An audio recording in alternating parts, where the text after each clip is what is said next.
Hey, everybody. Welcome to another episode of Radiation Therapy. I am your host, the Brash Rhino. With me tonight, as always, is Jay Fry. That's right. We fancy now, bitches. Really fancy. And also the ever enigmatic Greasy Faggot.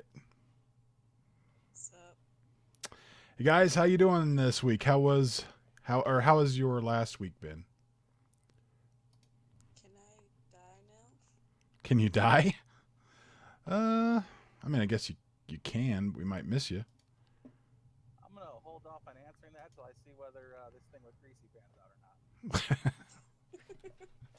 not. Well, guys, we had I've had a week that's had a lot of stuff happening, but not a whole lot to really write home about, I guess. We have this week we're going to have some evergreen updates. Those are always fun because they're always insane. We're going to be talking a little bit about some extra fun terrorism in the UK again. We're going to be talking about some social justice nonsense and just having generally a good time. So, yeah. All right, well, let's get started. If you're watching tonight, you may notice that we have a new look. We're doing our best here to upgrade our production values and make the show suck a little bit less. So that's what we're doing. All right. So, anything you guys want to mention before we get started? Yes, Kofifi. Is it Kofifi or Kofefe? Kofefe. Kofefe? I like Kofifi. I don't. I before E and the two vowels go walking. The first one does the talking. I kind of like Kofef or Kofefi. I think it just kind of sounds fun, but you know. Kofefe rhymes with Pepe, you know. That's true. Pepe is the one true only. That's true. You got a point there. The one true only. All right. Well, let's get started. Our first story for tonight is about Evergreen, our favorite topic to moan on about. So, here we go. All right. So, Evergreen State College resumes classes after violent threat and $10,000 in damages. Now, let's see here. So, Evergreen State College resumed a normal schedule on Tuesday morning after several tumultuous days involving violent threats and vandalism that forced the public college to shut down. Now, you may be thinking to yourselves, what violent threat would that be? Well, we actually have the 911 call. Now, Jay is convinced this is false flag. This is the students or someone they know calling in to make things seem worse than they are. And honestly, I wouldn't put it past them. So, why don't we go ahead and listen to that? Okay. All right, let's go ahead and play this now, and we'll just hope this works because we haven't done this before. So here we go.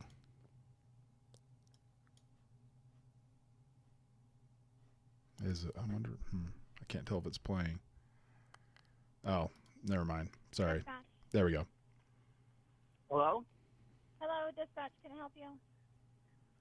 Yes, I'm on my way to Evergreen University now with a 44 Magnum. I'm going to execute as many people on that campus as I can get a hold of. You have that? What's going on there, you communist scumbag town? I'm Okay. going to murder as many people on that campus as I can. Sir. Just keep your eyes open, you scumbag. Okay, sir, how long before you're going to be? Now you just listen here. I'm on my way to your that there college with a 44 Magnum, and I'm gonna execute every last one of you motherfuckers. Okay, as many of those communist scumbags as I can. Jay, thoughts? I would have been convinced that it might have been someone from the right wing if they had said better dead than red, but they didn't. So I think this is the one thing that Jay and I will like agree with on completely, that it is completely a false flag. You okay, Brash? Sorry. Coke bubbles down the throat, you know. Sorry about that. That's where they're Just saw supposed to my be. dick So. again. Sorry. So Jay, so Greasy's agreeing with you here. What are your thoughts here? Well, fuck, I'm gonna change my mind now. Colonel Sanders in the conservatory with a 44 Magnum. I mean, you know, from listening to it, I think there's definitely the case to be made that it could be a false flag because just how insane these students have been and how completely unreasonable, lacking in self-control, lacking even more in self-awareness. You know, any ends justify, or any means justify the ends. So I mean, I could definitely see that happening. On the other hand, I don't know. It kind of seems like it could possibly be just some asshole out there who's fed up with, you know, these idiots doing what they're doing and decides to call in the school. But I don't know. It's just been so insane over there. Oh, sorry, Jay. You cut out, Jay. What was that?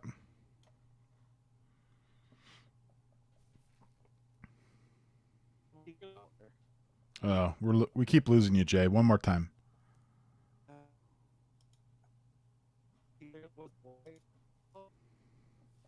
Now you just sound like an auto-tune rock star. So, Greasy, any further thoughts on that? Yeah, I don't know So what we can you're give saying. Jay a it chance could to be catch up. It could be some asshole out there, but I don't know. It wouldn't be as too close to Seattle for that, I think. Yeah, if anything, it's going to be some guy calling from across the country, you know, from somewhere else. Because I can't see. I mean, you know, there are conservatives in Washington. I think Seattle and the surrounding areas are very liberal, but you know, the further you get out, just like you know, the further you get out to, I guess The sticks, if you the will. sticks or the more rural areas of kind of any state, you kind of get that. Well, most of those conservatives are Mormons, though, in my experience. Up in So, Washington. yeah. So, like, well, yeah, Mormonism be getting around. And so, it it's more of like a polite one, and they're really not gonna, like, go and shoot you up. I honestly do believe that it is another faux hate crime, that it's just something to stir up trouble. Be like, oh yeah, you see this thing that we hope you don't find out we made up.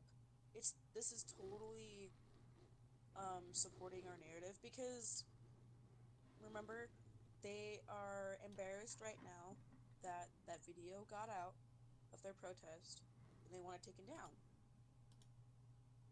And they don't want anyone to see how they've been acting, so they want to really, I think they want to point to something to be like, hey, see this? Our protest? It's justified. Mm, You know what I mean? yeah. So that could be what it is, and I'm really leaning towards that because I have no faith in humanity anymore. Yeah.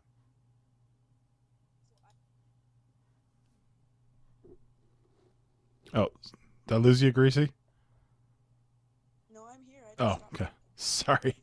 Yeah, we're for anybody listening tonight. We're using Discord, and what I found with Discord is there's so little background noise that I think I'm like, oh great, are we still streaming? Or are we did we lose people? So I apologize for that.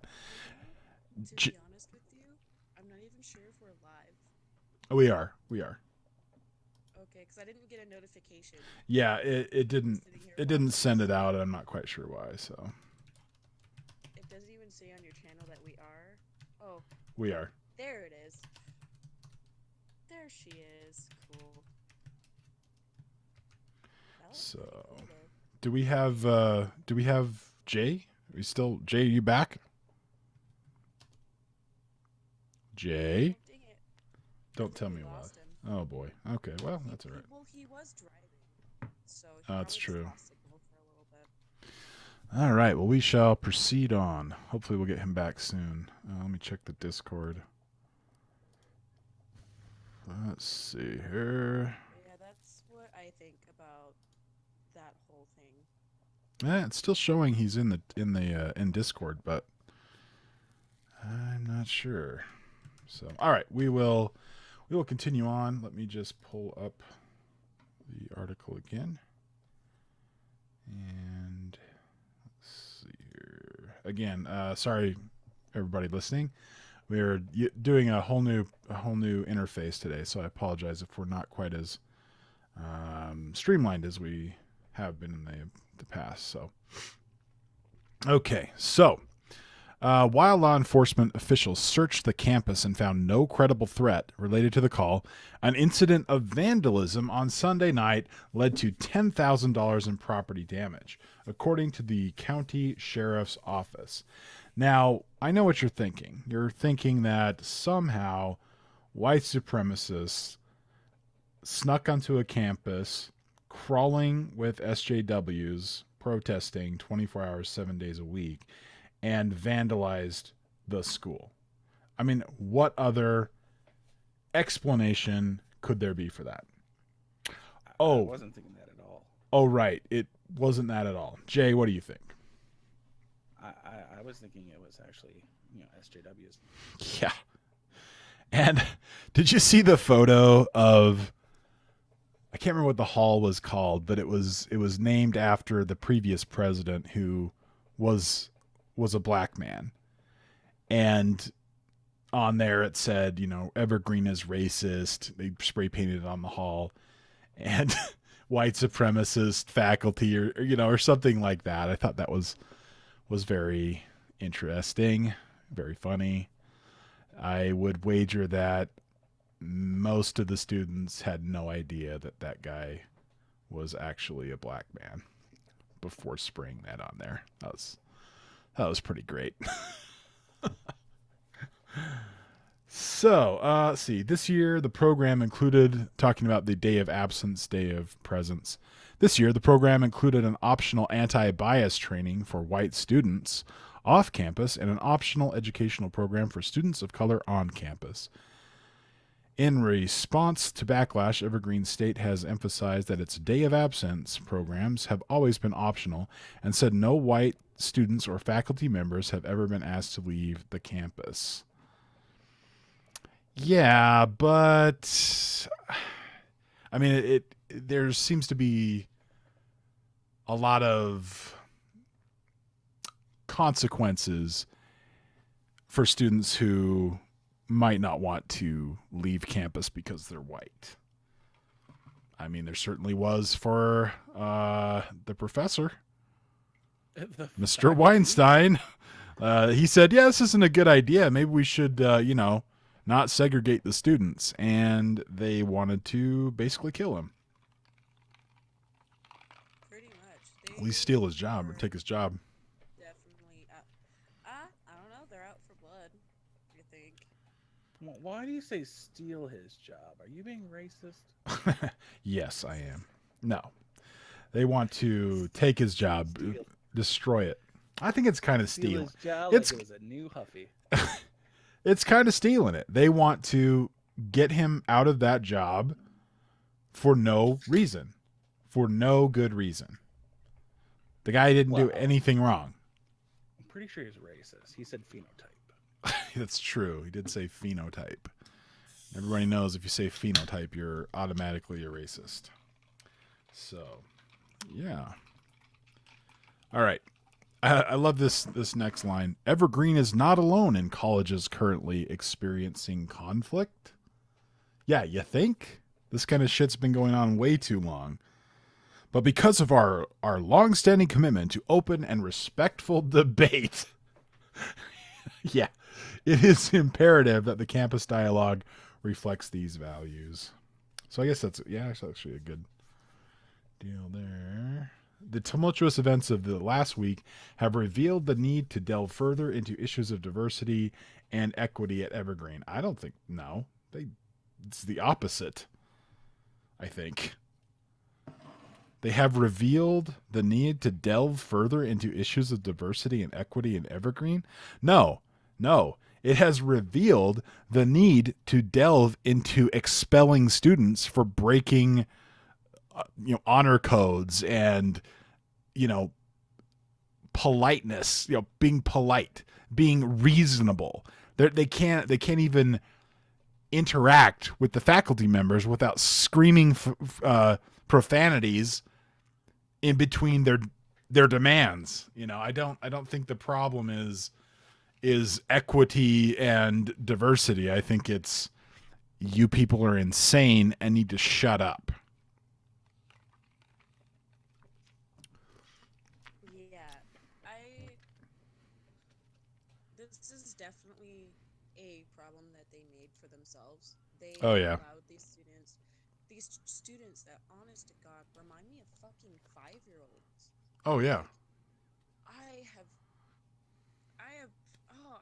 I used to think that people, like adults who acted like this, was a super rare thing until I started paying more attention to the college scene, and it, honest to God, blows my mind. These are literal children in adult bodies that have not been disciplined. Well, Evergreen College has a 99.1% acceptance rate. I'm not saying everybody. I'm not saying everyone at that college is an idiot, but it certainly doesn't. Give me the mic, I'll say it. Go for it. Everyone in that college is an idiot. There you go. So I'm not going to say everyone there is an idiot, but it's certainly when you basically don't have to do anything at all to get into the college. You just basically have to be alive and graduate from high school. I don't even know if that's true. I don't know if you have to graduate high school to go to that college. Well, wasn't there like someone accepted into Harvard or something for an essay, which was just Black Lives Matter like 600 times? I think so, yeah.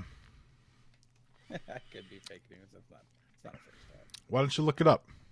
We'll see. Why don't you look it up, cocksucker? Because I'm busy running the show. I'll do it. God. So yeah. Baker says Black Lives Matter. Gets into Harvard. Jeez. All right. Okay. Well, let's Are see. we going for monetization? You might want to believe that. Yeah, not gonna happen. Still not that fancy. I'm not gonna bleep. Not gonna download the episode. Put it into Adobe Premiere. Delete that beep that one thing out and then re-upload. It's just not gonna happen. Yeah. So yeah. All right. From the Daily Caller, Evergreen State officials ask student vigilantes to stop patrolling campus with baseball bats. Administrators at the Evergreen State College. I love how they call it the Evergreen State College. The Ohio State. It's infamous now. You don't understand. It kind of is. Administrators at the Evergreen State College have sent an email asking students to stop making vigilante patrols of the campus with bats, batons, or other weapons. A large number of students at Evergreen State received the correspondence on Sunday from Sharon Goodman, the taxpayer-funded school's director of residential and dining service. We are... Go ahead. I'm sorry. I just want to put that out real quick. I like how they put that out, like the taxpayer funded. Yeah. Yeah, This is where your taxes are going. yes, that's a very good point. This is not a private college. This is a taxpayer-funded college. It was Stanford. Stanford. So- And what was... So that's so much different than Harvard. I apologize. We are aware... Oh, sorry, go ahead. Sarah Harvard wrote the article. So Oh, gotcha. So what was the what's the gist of the story? Is that actually what it was? Just Black the Lives motherfucker wrote Black Lives Matter just repeatedly, and it's the National Review. So it says cut and paste, enter Stanford University. It's good. Is that the title of the article? Yeah, it's copy paste, enter Stanford University. Yeah, That's And pretty it's, great. It's a brown guy. He's not even black. Zayed Ahmed. Gotcha. All right. We are aware of a small group of students coordinating a community patrol of housing and campus. Goodman's email says, "We acknowledge and understand the fear and concerns that are motivating these actions. We also understand that these students are seeking to provide an alternative source of safety from external entities as well as those community members who they distrust." That's going to be the word of the year. Alternative. Yeah, it is. Some members of this group have been observed carrying batons and or bats. The missive explains, carrying bats is causing many to feel unsafe and intimidated. The bats must be put away immediately in order to protect all involved. Non-students participating in this activity are advised to leave campus. How about, if we see you with a bat, the cops will drag your ass off campus and throw you in jail for well, I don't know if that's illegal, but they'll drag your ass off campus. You'll be ejected. You'll be trespassed. You'll be expelled. You'll be written up. You'll have your student loan funding in jeopardy. You'll have your, this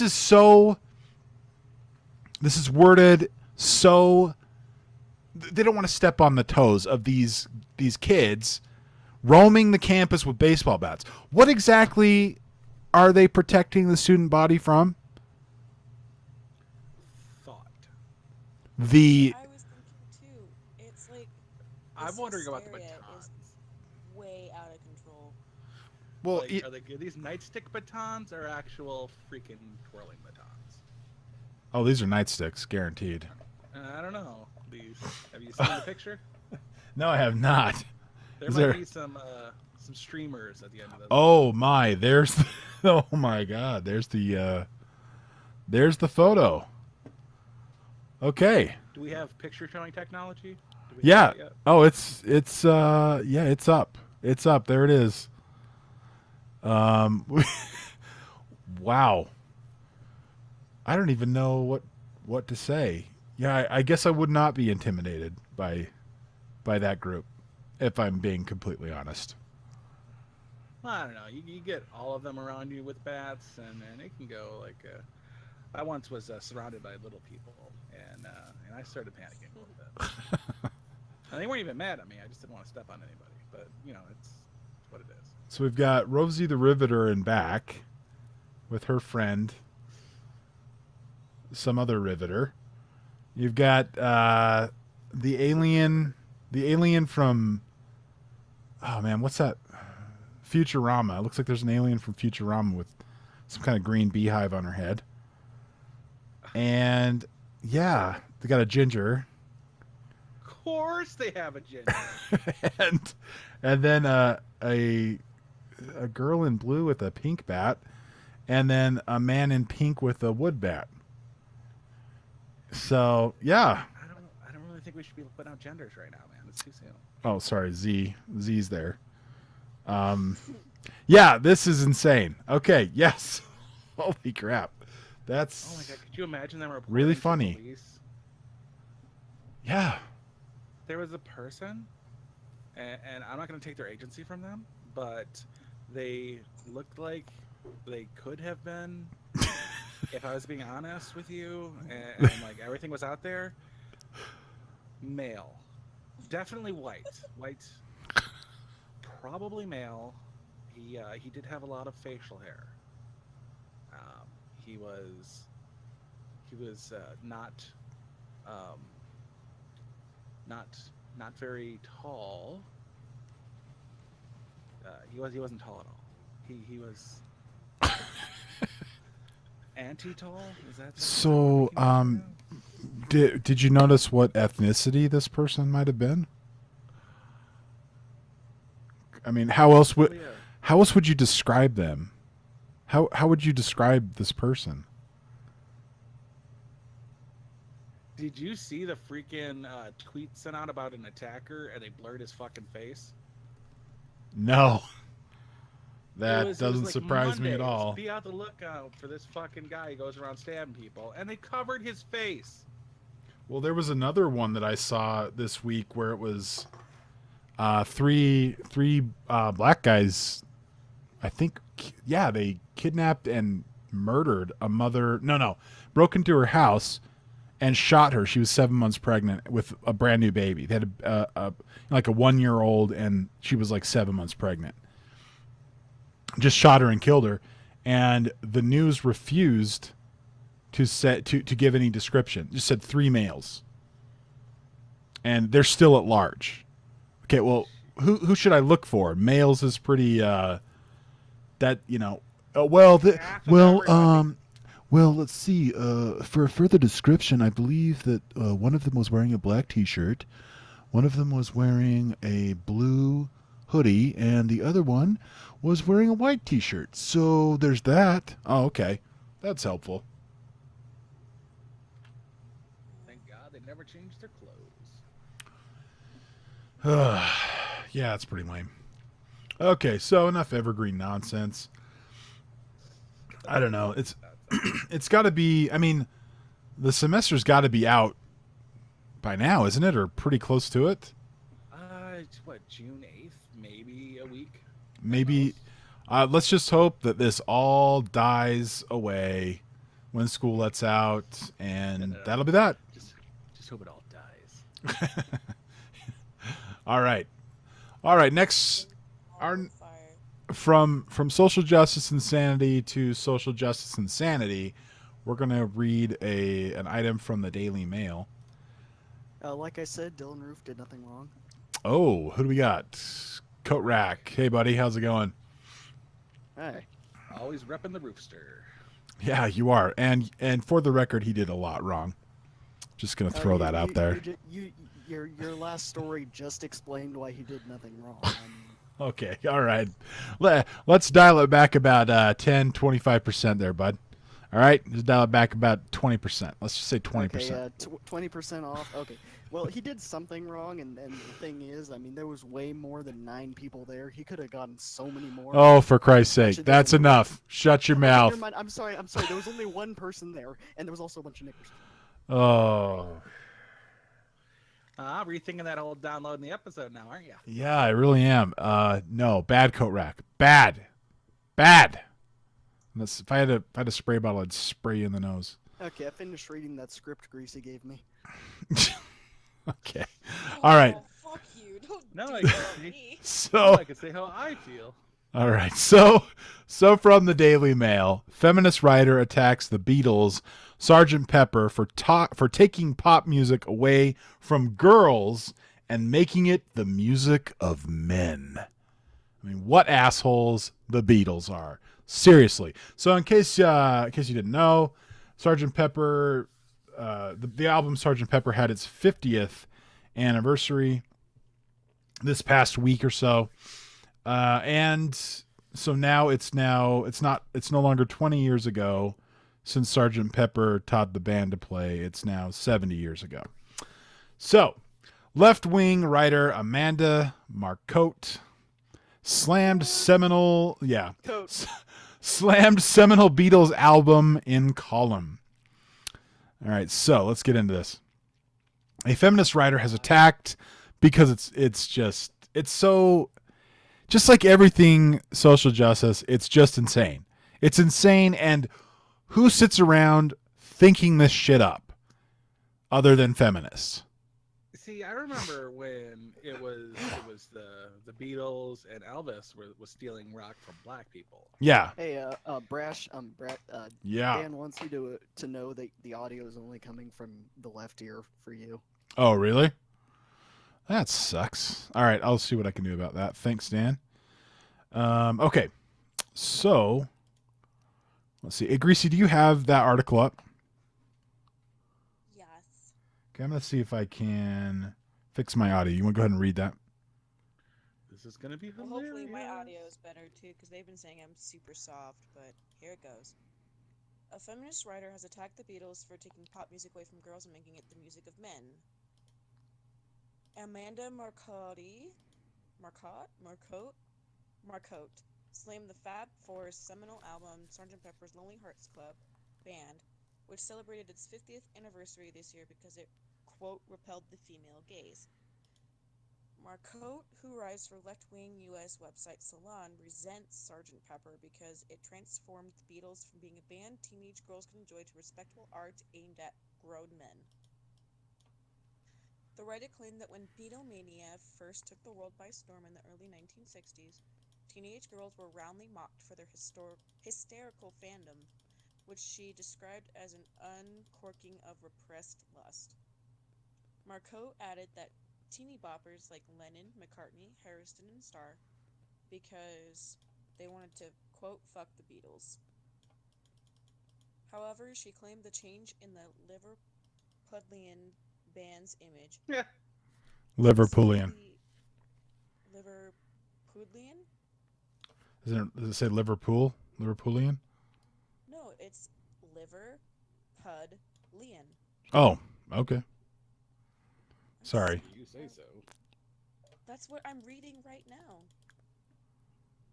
God damn it. Anyways, specifically on their album cover, to musicians in, quote, goofy-looking uniforms meant their music was ripped away from their teenage fan base.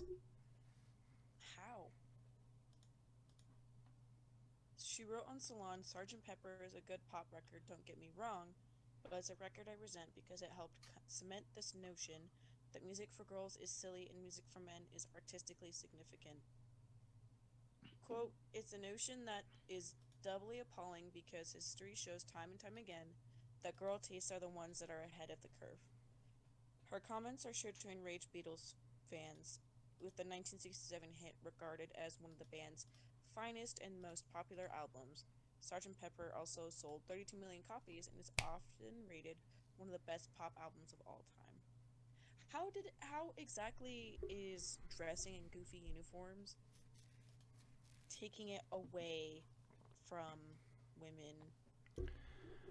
Well, basically, I think what she's saying is before the Beatles decided to grow up and do more serious music instead of just pop songs, do creative, goofy, weird stuff like they did with Sgt. Pepper, that it was a band for teenage girls who, kind of like NSYNC was, and the Backstreet Boys and One Direction, Justin Bieber, stuff like that. That's what the Beatles were when they kind of first came out, and then they transitioned. They kind of grew up a little bit and started making more adult sounding music. So this chick is very angry that the Beatles decided to use their, or decided to grow, decided to branch out, that they should have just stayed a teeny bopper band for reasons.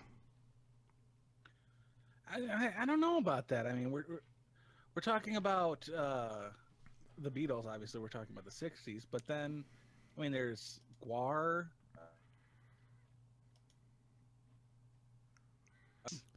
No, Are we calling Jay? Go say that again. We lost you for a minute.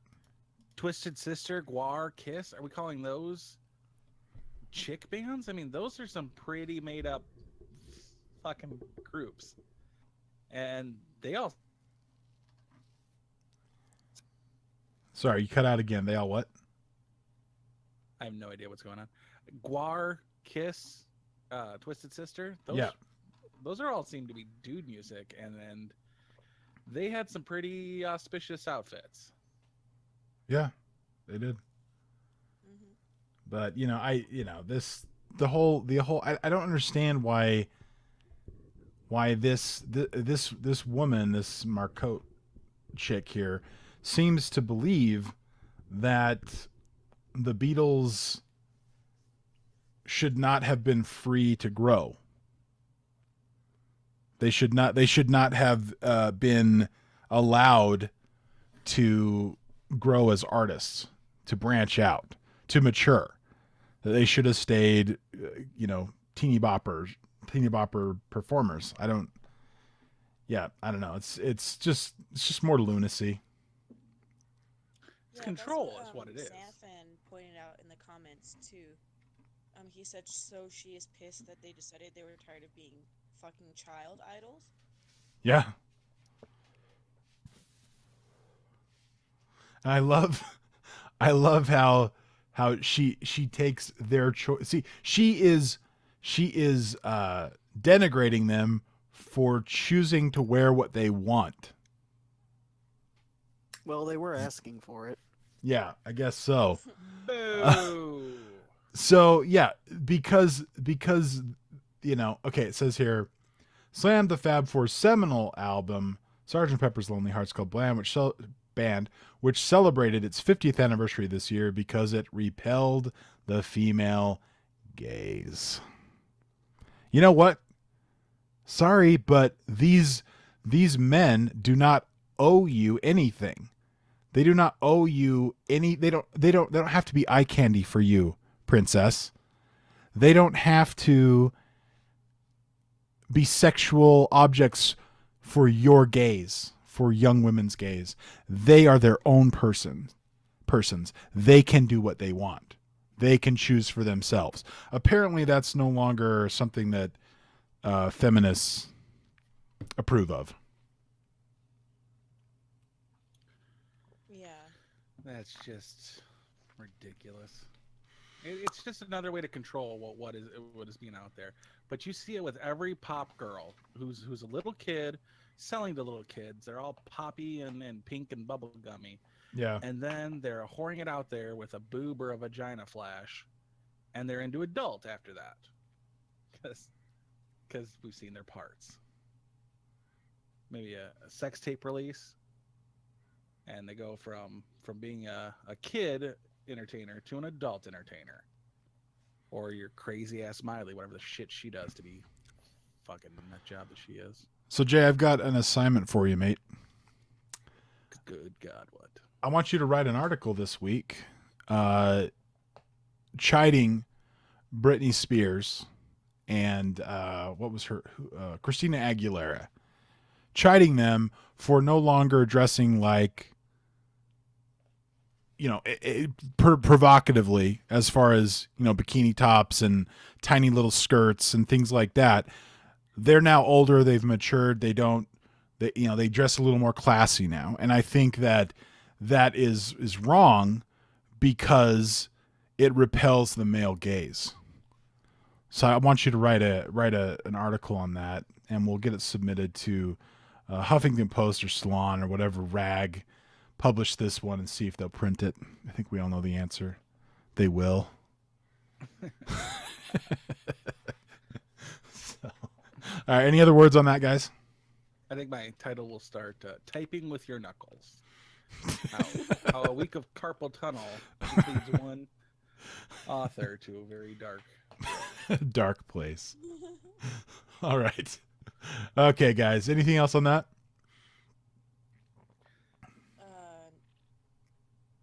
Nope. No, Okay. pretty much covered it.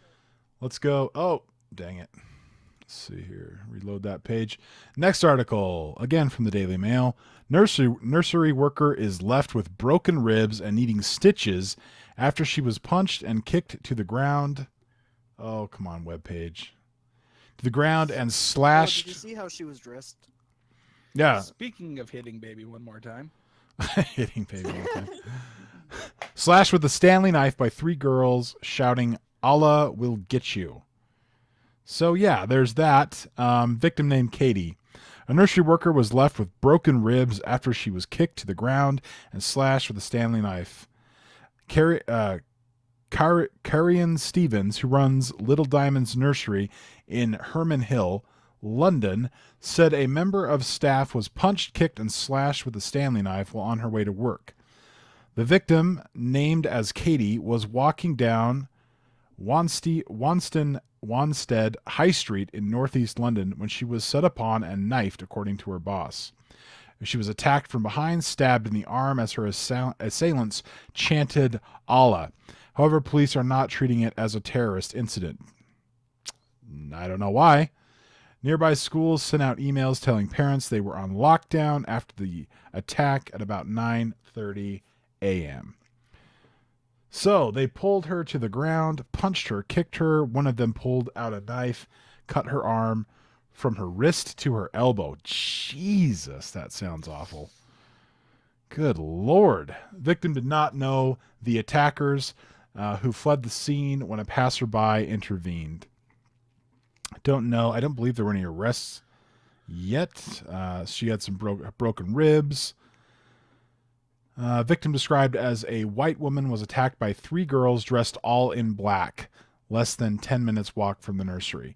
Probably referring to like an evening gown. You know, or like ninjas. Ninjas. Definitely ninjas. Ninjas. They were initially told it was gang related. Yeah, right. Ninjas. So, jeez, and ninjas. Oh boy. So yeah, I haven't seen an update on this story, but yeah, I believe one of the other articles that I saw discussing this said it was 3 Muslim girls, teenage girls likely, who were out to spread the message of the religion of peace at the end of a knife.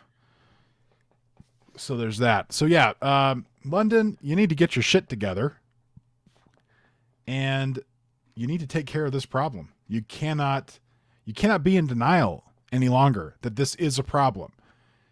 You guys don't seem to think it's a problem, and that's why you guys get attacked all the fucking time. Are you victim blaming? No. Oh, Hey, London? I hope Oh, that's yes. great blame. No, I am definitely blaming London. I'm blaming their politicians. I'm blaming the people that don't think this is a problem. I'm blaming the guy who, during the attack last week on London Bridge, there's video of a guy who's saying, you know, what did he say? Oh, yeah, like fucking Muslim cunts or something like that. And some guy next to him, you know that, mate. he's like, you don't know that, mate. Stop being a bigot. Stop being Islamophobic. Like, there's people dying outside in a terrorist attack, and you're going to throw that at this guy. I think he just flat out said that it's not Muslims or something. It was Yeah, it's like, He did say it was motherfucker, not that Muslim. is just as cringy as the guy who says that it is Muslims. Like, What? No, it's not. to- You're to him. One To guy's him. probably right. Yeah, but to him, it's like, oh, I can't believe you'd say that without information. But then the guy denying it is just as cringy to the guy who accused it when it's like, it's fucking obviously Muslims, bro. Yeah. Like, it's what they do in the West. You know, what do we say every time there's an attack? Oh, it was probably the Amish. It was probably the Mormons. It was probably the Buddhists. There's a reason that we say that. Because every goddamn time News greasy. I wish people it's would stop practitioners of the the religion of peace. blaming- Amish don't fly, so unless it happens in America, That's true. please They stop don't. blaming the Amish. Actually, Amish are allowed to operate machinery as long as they don't own it. It's this interesting loophole they found. Huh, nice. Well, unless it's Rumspringa, they're not going to be in fucking Amsterdam. All right, call me your shit. Huh? Rumspringa? Any Amish in the audience? Of course not. They're like, they're all Most on of them are computers. us. And we're like 2 of them. Yeah. Yeah, I know. I've got one running so I can monitor the time and see how the stream looks. So Okay, so we're half of them. yeah. Unless Jay's also watching, then we're 2/3 of them. Oh, Jesus. Like, hey, we had 4 viewers. We got 4 likes. This is going great for us. Yeah, we're working on it. We're upping our production value, and we're gonna hopefully have a much more polished product here in the near future. We should All pick a right. fight with the Steven Rover time. Suarez. Steven Suarez says religion of pieces. Oh, yeah. Boo. Yeah. We should pick a fight with the Rover Time podcast. The which one?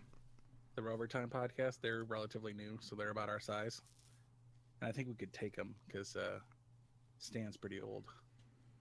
Wait, that's what I want to know is why Matt doesn't ever talk about our podcast, and I send it to him all the time. He does. What I hosted last Wednesday's show with him for the Colin show. I mentioned it. Oh, he talks about it on the Colin show? Mm-hmm. Then I'm fake news. I'm sorry. You are fake told him news. I told fake him we wouldn't news. have him on because we're trying to get up in a production value, and we want important guests on first. Oh yeah. Oh. Which might have hurt his feelings because later he did cry. No, he didn't cry. But, I wasn't around for being a liberal arts student. All right, guys. We're going to move on to our last topic, and before we get into it, I'm going to... I'm gonna go home. You're going to go home? Before we get into it, Be home in a bit. I'm going to bring up an article from March of 2016 just to set the stage here. People hate the Ghostbusters trailer, and yes, it's because it stars women. It's from the Washington Post. People are really loving the new trailer for the All Lady Ghostbusters reboot, unless, of course, they're hating it, in which case they loathe it, with the power of 1,000 proton packs. After the official trailer was released Thursday, Twitter erupted with such vastly different reactions that it was hard to believe everyone had just clicked play on the same video. And get some here. Hey, different strokes for different folks, right? Except that the divisiveness is pretty epic, and it likely has something to do with the gender makeup of the cast. On the trailer's YouTube page, more than 100,000 people have liked the video, and nearly 200,000 have disliked it. Hey, let's take a little detour and see what it's sitting at now, because it's a little more than that, just a tad. Just a skosh. Oh, and they have no dislike bar. All right, so Frozen. let's see. We have... As long as we're only 15 months late to this. So it's got 43 million views with 298,000 upvotes and 1,050,995 downvotes. So you could say that people didn't really enjoy it all that much. So let's see here. Let me get back to my article. All right. Just keep pushing the bullshit, man. Yeah, they do. So let's see here. Basically, this is okay. Here we go. But all of that is burying the lead. You don't have to look far into the comments on the trailer to understand why people have made a sport of flocking to YouTube to cast a vote. Aside from the vague proclamations that director Paul Feig has just destroyed a classic film, well, he kind of did, and countless childhoods, that's debatable. Many of the comments are variations on a theme. Some examples. Women are just incapable of being funny. What a terrible idea. Feminists ruin the world. Shouldn't they be in the kitchen? Did this just become a chick flick? I'll call the real Ghostbusters instead. Okay, so basically when the trailer came out, people didn't like it. And the media, especially leftist outlets, Salon, HuffPo, all that crap, they jumped all over it to tell us how misogynistic we are for hating the trailer. And this continued. This trailer debuted in March. The movie didn't come out until July. And it was a steady stream of misogyny, misogyny, misogyny, racism, misogyny, racism, racism, misogyny for months and months and months. Then the movie came out. It didn't do well. It didn't do well. The box office was not great. Do you guys? Not great. No. Let me look it up because I mean it wasn't terrible, but it wasn't great.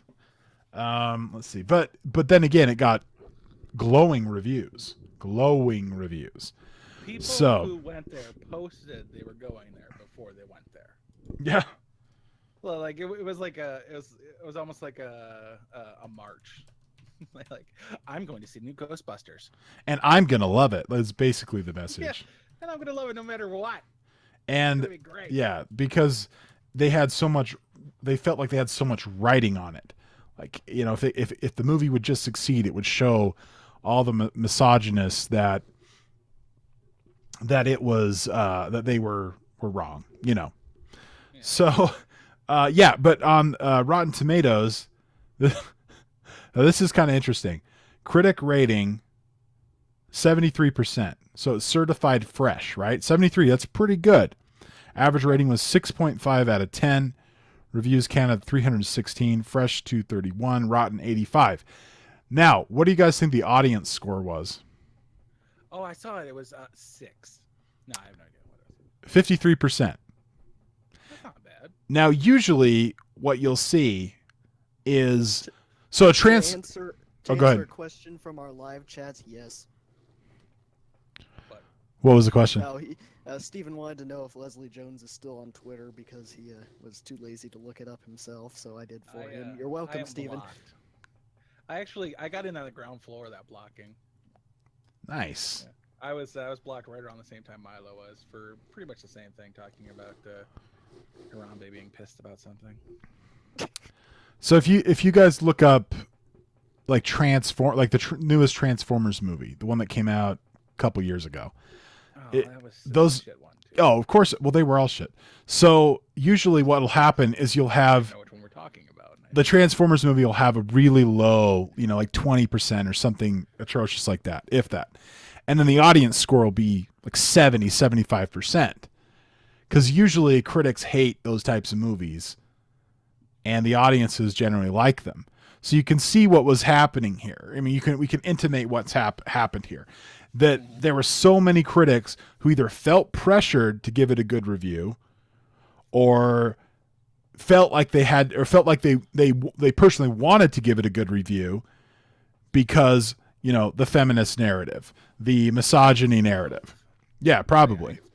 Well, I think there are those that didn't feel any pressure to give it a good review. They were just, oh, yep, it's a feminist movie. I don't care what it looks like. We're giving it a good review. So let's see here. So the Box Office Mojo, Ghostbuster pulled in 128 million in domestically, and then another 100 million in the foreign market. So for a movie like this with a budget of 144 million, basically the simple rule is that you double the production budget to get the marketing budget. So you're looking at a movie that is $288 million to produce. Now that's a rough estimate. Could be more like 240 million. It could be 300 million. We don't know because they don't release those sort of statistics. But that's the general rules. You double the production budget, and with a movie like Ghostbusters that had a heavy marketing budget, that wouldn't surprise me at all. So you're looking probably $280 million, give it the benefit of the doubt, with a worldwide gross of $229 million. That is abysmal. That is a very underperforming movie. For a movie like this, Ghostbusters, you need to see north of 500 million for this thing to be considered profitable. Of course, there's going to be the DVD sales, the Blu-ray sales, digital download, all that stuff. But they are going to lose. They've lost money on this movie. They're never going to give it back. I remember seeing on Facebook somebody posted. This was before the movie came out, so the action figures for this movie came out, like 2 or 3 months before the movie came out. And on the day of the movie's release, a friend of mine posted on Facebook, "Hey, I'm at Walmart. The Ghostbusters toys are on clearance." So they were on clearance at Walmart and Target that weekend. Or maybe it was Target. I can't remember which one. It was one of the two. They were on clearance. They were blowing them out, and the movie had come out that day. You know what figures were not on sale? The classics Ghostbusters action figures. So Peter Venkman, Egon, those figures released at the same time, not on sale. So yeah, this movie was not well received. And was it 23% off?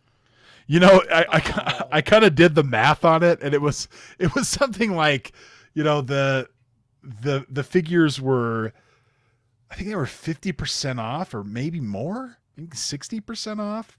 So those gals weren't even earning 50% of what a man makes. Well, I mean, if you go back and you look at Paul Feig as a director, and I don't know why we're still talking about him, but he did Life Sold Separately. He did directed Unaccompanied Minors, which was shit. Yeah. That just sounds creepy. Yeah, it kind of does. He did Bridesmaid, The Heat. So aside from constantly working with Melissa McCarthy, he did Spy, Ghostbusters, which was another one. Oh, we lost you, Jay. Damn it. Keep losing this guy. Yeah, it's fine. Yeah, I think I know where he was going with this. Basically, he's never directed a movie like this. This is a big budget action sci-fi summer blockbuster movie. This is not a quirky romantic comedy or a quirky, like Bridesmaids was, and those sort of things. This is something with enormous set pieces, with enormous action scenes, millions of dollars in special effects. I mean, this is not a movie. I think he was a little bit out of his element, to be honest. I don't know too much about his work. I think I saw Bridesmaids maybe a long time ago. So I'm not really familiar with his work as far as quality goes. I do know that Dan Aykroyd, he had an interview over the weekend because it was, what the hell was he interviewed for? He was signing his vodka label in, where the hell was that? Italy or something like that. And he gave an interview where he basically said, look, Paul Feig, he screwed up. He didn't, Dan Aykroyd was an executive producer on that movie. Said he didn't film the scenes that we told him were probably necessary for the film to make sense, to flow well, to work. And they had to go back and do, tens of millions of dollars in reshoots. Sony came out a couple days after that and said, look, the reshoots were like 4 to 6 million, and we stand behind Paul Feig. But what else are they going to say? They can't say, well, Ghostbusters was total cock up, and we hate the movie and don't buy it on Blu-ray. Like, that's not going to happen. So I don't know. But of course, Dan Aykroyd is known for being quite a fruitcake. He's crazy. Our product is absolute shit. Don't buy it. Yeah. They're never going to say that. He is an actor who wants to be a screenwriter. Everything he's in, he wrote. And he doesn't write very well, to be fair. Yeah, he doesn't. But I mean, you can't say that because I watch a lot of B movies, and I shit you not, I watched a movie called Sand Shark yesterday. Yeah. And there was an honestly delivered line that said, "Is that the flying shark everyone's talking about?" Yep. That was the line. Well, let me give you the story on Dan Aykroyd. Okay. So the first draft of Ghostbusters was like 200 some odd pages, and it was a universe, interdimensional. I mean, it was insane. The script was so broad and had so many action set pieces in it that it was basically impossible to film. Enter Harold Ramis and a few other people that behind the scenes that took the script and just slashed it ruthlessly to try to get it down to a good script. Then you bring in the director Ivan Reitman. Those guys hit the streets of New York and the studios of Los Angeles, and they come out with cinema gold. It was a relatively low budget movie for the time. Not low budget, but it didn't have a huge budget, and it just became a juggernaut. Part of the cultural zeitgeist, part of the the lexicon, of the lines that we say, quote movie, one of the most quotable movies that I can think of. Very, A lot of time on Ghostbusters to talk about. Sorry. Yeah, it's true. So anyway, the I guess the point here is that, okay, this movie, and here's another, I'm trying to set up why this one failed so hard. That's where I'm going with this, Jay. So in the production, during the initial stages of production with Paul Feig, and I can't remember who the head of Sony was at the time, but it was a woman. I can't remember her name. Can't remember.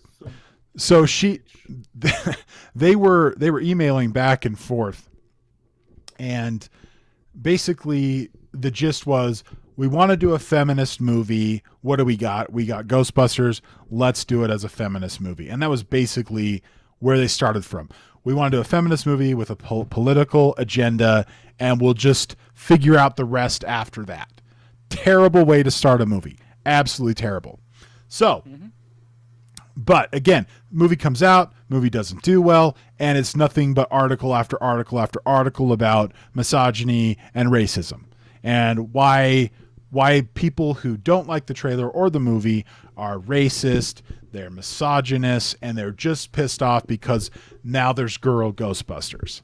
Well, let's move to our last and final piece, and let's look at, let's see here. Where is it? Did I close it? Oh, shoot. All that build up and I cock it up. All right. So, Wonder Woman. The writer who helped with, they took the original script. They gave credit to Ivan Reichman and Dan Aykroyd and Harold Ramis, and then the two new writers were Paul Feig and this Kate Dippold, and her screenwriting credits are The Heat 2, Snatched, the one with Goldie Hawn and Amy Schumer. The one that did so well? No, it actually did really shittily. Oh, right, that's right. The Heat, the one with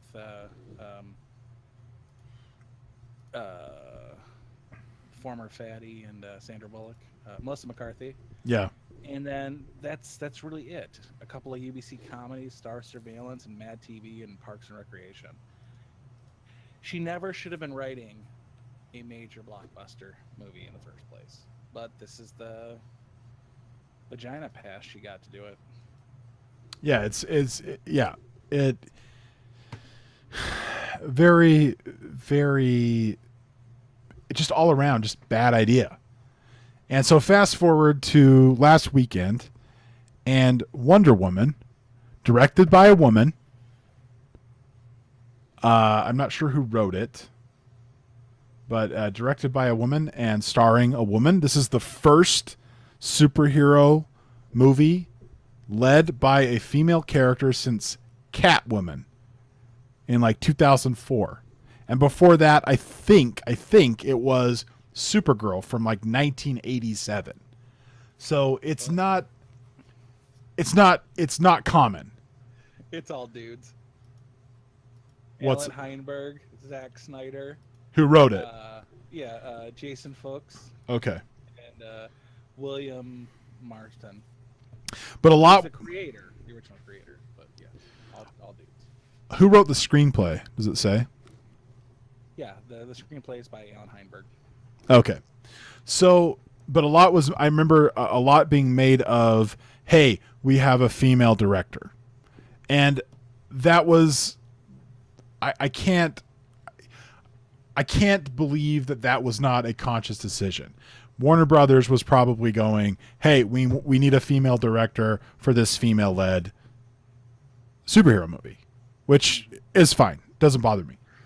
None of this bothers me if you have a good movie at the end, if the end product is a good movie. Now I haven't seen this, but some people that I trust their opinion on have all texted me and said, "Hey, this is a good movie. Probably going to go see it tomorrow." Director Patty Jenkins, Yeah. mostly TV. Arrested Development, Entourage, The Five, The Killing, Betrayal, Exposed. Her 2 movies are Monster, which did abysmally, with that hot Charlize. chick they made all ugly, Charlize Theron, Oh yeah, that one. Yeah. Christina Ricci, and then Wonder Woman. Well, you know what? Actually, didn't deserve the spot, but apparently she nailed it. But apparently she knocked it out of the park. When I first started hearing good reviews, I was thinking to myself, I can't trust these. I can't trust these reviews because what if exactly what's happened with Ghostbusters is happening here? Inflated reviews because of feminism. But right here, this destroys the narrative that people do not want to see female-led superhero movies or female-led movies. I think what this proves is that people just don't want to see their favorite movies fucked with. Yeah. I mean, take a new one and fuck it up all you want. Just quit doing it to the ones we already have and love. So, Problem is, the lead was a Jew. So, my internet cocked out. Steven says we're back on. Okay, good. Yeah, so anyway. Great idea. Go in, no. This was wonderful. Shut it down. Yeah. Okay, let's see here. So there's did you guys see the article that basically said Wonder Woman wasn't feminist enough because she was thin, pretty, and fit? Did you guys see that? No, but she's a fucking superhero. Let's see You here. don't see fucking... I think the fattest hero are all villains, first off. You Oh, got okay, a this is not it. Kingpin and the Blob. I don't think there's anybody even close to those, and then everyone else is thin. Yeah. Mermaid Man. Is Mermaid Man a fatty? Yes. Is he now? I don't even know who Mermaid Man is.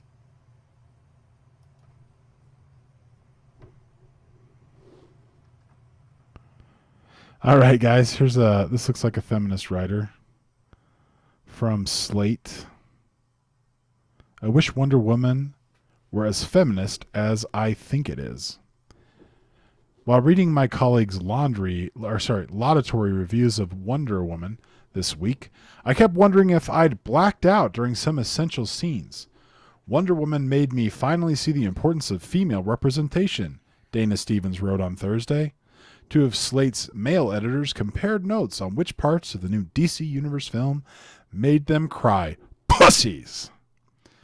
To me, whatever chance Wonder Woman had of being some kind of feminist antidote to the overabundance of superhero movies made by and for bros was blown by its prevailing occupation with the titular heroine's sex appeal. Here we go. Titular.